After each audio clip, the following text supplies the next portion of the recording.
Assalamualaikum warahmatullahi wabarakatuh. Sini kami dari kelompok 3 yang beranggotakan Esther, Alicia, Alivia Daniel, dan Dian Aprilia akan mempresentasikan mengenai email marketing. Yang pertama, apa sih email marketing itu?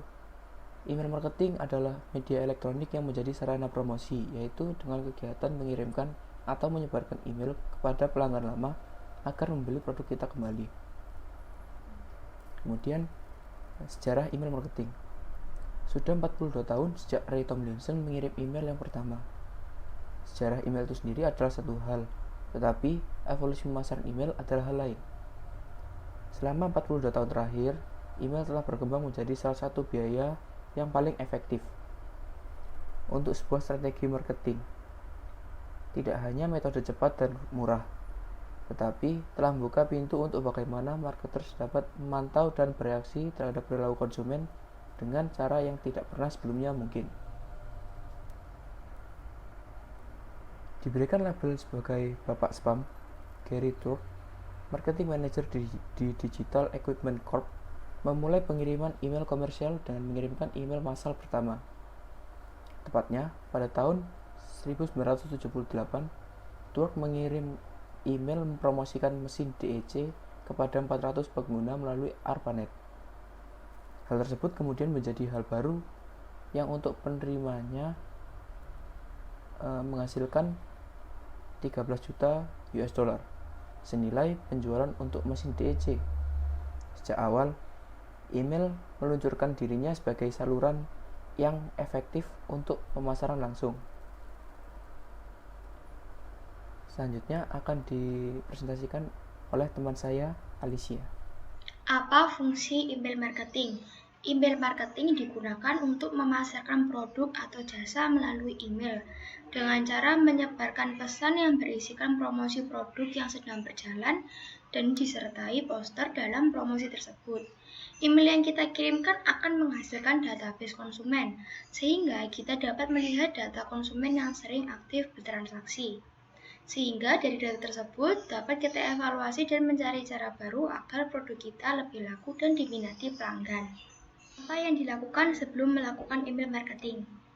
Sebelum melakukan email marketing, awal mulanya kita mempromosikan produk kita di berbagai sosial media yang kita punya. Kemudian kita akan mendapat pembeli dari berbagai promosi yang telah kita lakukan itu. Nah, pada saat terjadi transaksi antara penjual dan pembeli, penjual akan menyediakan format order yang salah satunya diminta menuliskan email marketing.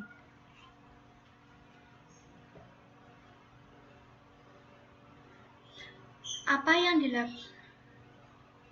yang dilakukan sebelum melakukan email marketing? Nah, sebelum melakukan email marketing itu awal mulanya kita mempromosikan produk kita di berbagai media sosial yang kita punya. Kemudian kita akan mendapat pembeli dari berbagai promosi yang sudah kita lakukan. Dan pada saat terjadi transaksi antara penjual dan pembeli, penjual akan menanyakan format order yang salah satunya itu diminta menuliskan alamat email. Kemudian alamat email itu yang kita dapat akan disimpan dalam database dan akan digunakan untuk melakukan promosi berulang. Kenapa email marketing menjadi populer? Karena mengirim email biayanya jauh lebih murah dibandingkan kebanyakan bentuk komunikasi lainnya. Kemudian email memungkinkan kita untuk mengirim pesan pada orang-orang yang berbeda dibandingkan dengan website di mana orang harus datang ke pesan yang ingin Anda sampaikan. Kemudian, email marketing telah terbukti berhasil untuk mereka yang melakukannya dengan benar. Untuk slide selanjutnya akan dipresentasikan oleh teman saya Esther. Apa saja jenis-jenis dalam email marketing? Email marketing memiliki 4 jenis. Yang pertama adalah direct email. Direct email adalah pengiriman sebuah pesan promosi dalam bentuk email yang sifatnya mendorong pembaca untuk melakukan tindakan tertentu, misalnya membeli sesuatu atau mendaftar untuk sesuatu. Direct email bisa berupa pengumuman atau penawaran khusus. Yang kedua adalah retention email. Retention email dirancang hanya untuk mendorong customer melakukan tindakan. Kita juga bisa mengirim retention email yang sifatnya pengingat. Retention email biasanya berbentuk newsletter yang berisi promosi dan iklan, tetapi tujuannya menghasilkan dampak jangka panjang kepada pembaca. Newsletter perlu memberikan nilai kepada pembaca yang berarti lebih dari sekedar promosi. Newsletter perlu mengandung informasi, entertaining, atau bermanfaat bagi pembaca. Yang ketiga, email transaksional. Jenis email ini biasanya dipicu berdasarkan tindakan customer dengan perusahaan. Contohnya, konfirmasi transaksi yang sudah dilakukan customer, email yang berisi order status, sampai thank you email. Tujuan utama dari email transaksional adalah menyampaikan informasi dari tindakan yang sudah dilakukan customer, sehingga jenis email ini harus bersifat memfasilitasi atau mengkonfirmasi. Jenis email marketing yang terakhir adalah beriklan pada email orang lain. Jika yang ingin kita bagikan adalah newsletter, selain membuat sendiri, kita juga bisa mencari newsletter yang diterbitkan orang lain dengan memberikan bayaran. Kita bisa mencantumkan iklan atau link dalam email yang mengarah ke website kita. Bahkan ada banyak newsletter email yang dibuat hanya untuk menjual ruang iklan bagi orang lain. Di slide selanjutnya ini ada kelebihan email marketing. Yang pertama, jangkauan promosi email marketing lebih luas.